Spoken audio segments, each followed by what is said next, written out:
Napag-usapan natin ang patungkol sa pagkikita ni Yom at ni Rimuru kung saan nakita natin na takot kay Rimuru ang mga officials ng Parmenas at dahil takot nga sila mataas ang tingin nila kay Rimuru. Pero bago natin simulan itong video na ito ay i-roll muna natin ang intro. Hello everyone and welcome to my channel, ang inyong source ng Tagalog na Tansura Contents. Sa channel na ito pinag-uusapan natin ang mga nangyayari sa may Tansura universe. So without further ado, let's get into the video. So may anak na nga itong si Yom, kaya ayaw niya na ipasapanganib ang kanyang sariling buhay dahil ngayon may pamilya na siya na kailangan niyang alagaan. Habang sinasabi ito nitong si Yom pinipindot niya ang pisngi nitong kanyang baby. By the way, Mim nga pala ang pangalan nitong baby na ito na nagsalita itong si Mioran. Sabi niya kay Rimuru pagalitan daw sana nito si Yom dahil nawawala daw itong calm judgment nito tuwing involved itong anak niya kasi mas bet ni Yom na maging magandang father kasi isang magaling na ruler. Then nag-reply naman itong si Yom dito. Sabi kasi ni Yom meron daw siyang dahilan kung bakit siya ganito. Meron daw kasing isang wolf na nagsasabi na kanyang anak daw itong kanilang baby. Kaya nag-reply itong si Crucius dito na syempre daw anak niya na rin itong si Mim dahil siya daw ang papalit kay Yom pag namatay na daw ito since ito nga ay isang human na merong maikling lifespan.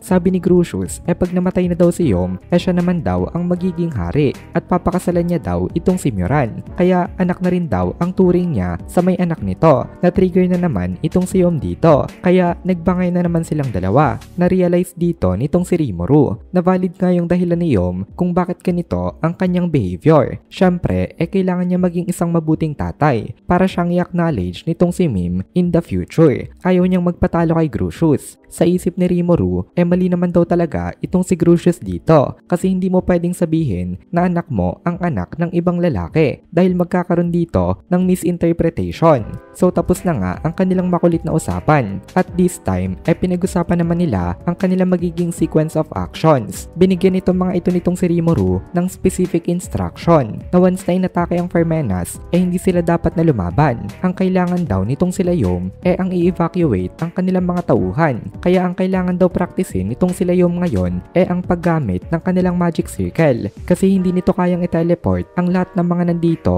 ng isang gamitan lamang. So kailangan nilang i-determine kung sino ba yung mga priority na kailangan na makatakas. Sinabi rin itong si Rimuru dito na si Crucius daw ang bahala na maging pansamantalang defense habang tumatakas itong mga tao. Sa ngayon kasi nagte-train itong si Crucius ng mga panibagong soldiers pero kakaunti pa lang ang kanilang mga bilang at hindi talaga sila sapat sa pangmatagalan na laban. Kaya ang kailangan lang nilang gawin ang i-hold off ang kanilang mga opponents hanggang sa makarating dito ang mga reinforcement. Nagsisimula pa lang na makarecover ang Kingdom of Parmenas pero sabi ni Rimuru kailangan daw nila na i-abandon itong country na ito in case na may malakas na umatake sa kanila. Okay lang daw na masira itong kingdom na ito kasi pwede naman nilang i-rebuild na lang uli itong kanilang mga establishmento. Kaya ang i-prioritize daw nitong sila yung ngayon ang safety ng kanilang mga tao. As much as possible ma-minimize nila ang mga magiging casualties sa may Parmenas. Mahirap ito para kina Yom pero wala silang ibang option. Kaya ipinangako sa kanila nitong si Rimuru na if ever nga na nasira uli itong kingdom na ito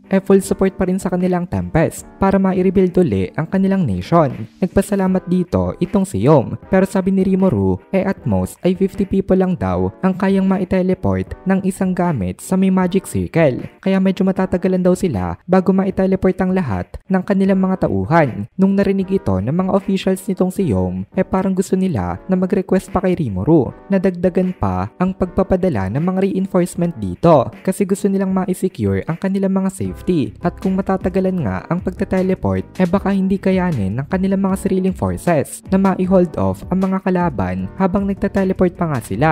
Napansin nitong si Yom itong mga officials na ito kaya nagsalita siya na normally daw ay sila lang naman daw talaga dapat ang responsible sa defense ng kanilang nation pero nakikita daw niya ang full support sa kanila nitong si Boss Rimuru. Hindi daw sila inaabandonan nito. Nung narinig ito ng mga officials dito parang nagilty sila kaya hindi na sila humirit pa na mag-request kay Rimuru kasi tama naman itong sinabi ni Yom. Hindi naman talaga obligasyon ng Tempest na tulungan ng Parmenas. Ginagawa lang ito nitong si Rimuru out of kindness para sa kanila and kung kaya pa ni Rimuru magsesend naman talaga siya ng marami pang reinforcement dito. Kaso lang marami na nga siyang naipadala sa iba't ibang mga countries. Kaya ngayon, wala na siyang halos natitira ng mga available forces. Ang mga ito ay kailangan niya na sa may defense naman ng Tempest para sa defense ng kanilang sariling nation. Dito na natapos ang kanilang mga usapan. After ng meeting na yon, isinama naman itong si Rimuru nitong si Yom sa iba't ibang mga lugar sa may Fermenas. Pinuntahan nila ang mga main attractions ng kanilang country, pati ang mga importanteng facilities ng mga under construction.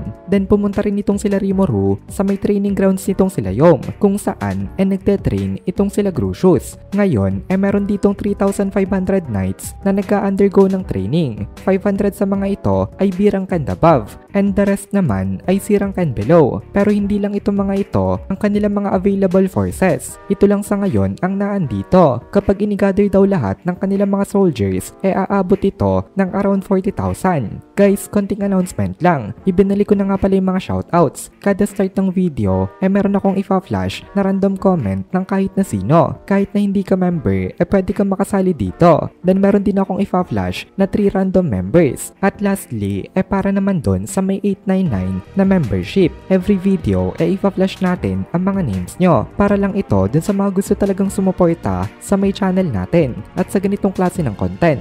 In terms of available videos, pares lang ito dun sa may 99 pesos. Ang pinagkaiba nga lang, sigurado na araw-araw kang may shoutout. At dito na muna natin tatapusin itong video na ito. Kung nagugustuhan mo itong mga videos natin, ay please consider joining the membership para mapanood mo na agad ang mga kasunod na part dahil palaging advance ang ating mga members. Also, ay please consider leaving a like at mag-comment ka na din para ma-boost naman tayo ng algorithm.